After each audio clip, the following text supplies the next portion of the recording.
Oh, they were absolutely brilliant. I mean, I always learn something from these events. I always learn from what the audience ask, what they say, people share their experiences, and that was the point of the book for me. It was a prompt to get a discussion and a debate going.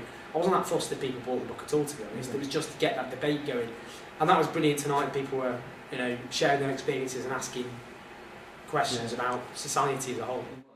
Well, I guess, I'm funny looking back when I lived in Falkirk, and I still remember the first protest I ever went on was in Glasgow in 1990. It was against the poll tax. So for me, I guess Scotland's always been, most of my family live here, my parents live here now, and so it is a country which is very close to me anyway, but it is a country, I think all of Britain has a radical history we don't talk about. But yeah, Scotland, suffered more than most under Thatcherism, and as a result, that's had a big impact, I think, on people's attitudes. That's why the Tories have been turned into a fringe party in this country, because of that bitter legacy that they left. It was fantastic, yeah.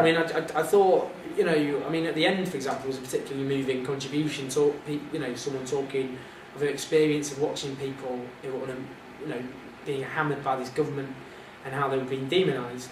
So I think people spoke very eloquently, very challenging. There was more of a focus this time on political, what's the political way forward. So that was totally new.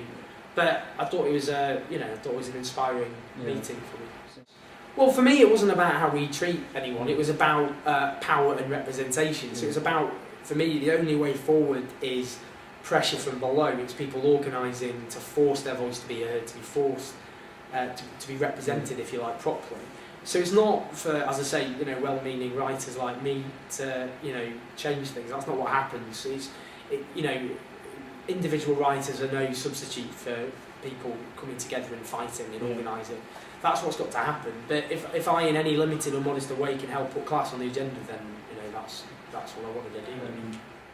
Yeah, well, the media is completely unrepresentative of British society. There was a study done by the Sutton Trust that showed the top 100 journalists in Britain, over half are privately educated, and just over 1 in 10 even went to a comp. So no wonder you get journalists who just can't in any way, they're unable to actually accurately reflect working class communities. They airbrush them out of existence. They don't address, there's 5 million people stuck on social housing waiting lists in this country. You never get that heard in the media because it doesn't affect any of the journalists who are actually writing the news, writing the stories or broadcasting. So for me, it is about the fact, and it's to do with things like unpaid interns. If you're an aspiring journalist from a council estate in Glasgow, the idea of going to London, one of the most expensive cities on earth, and working for free for a long period is almost impossible. So I think it's these barriers that have been set up which stop working class people even getting a foot in the door of the media.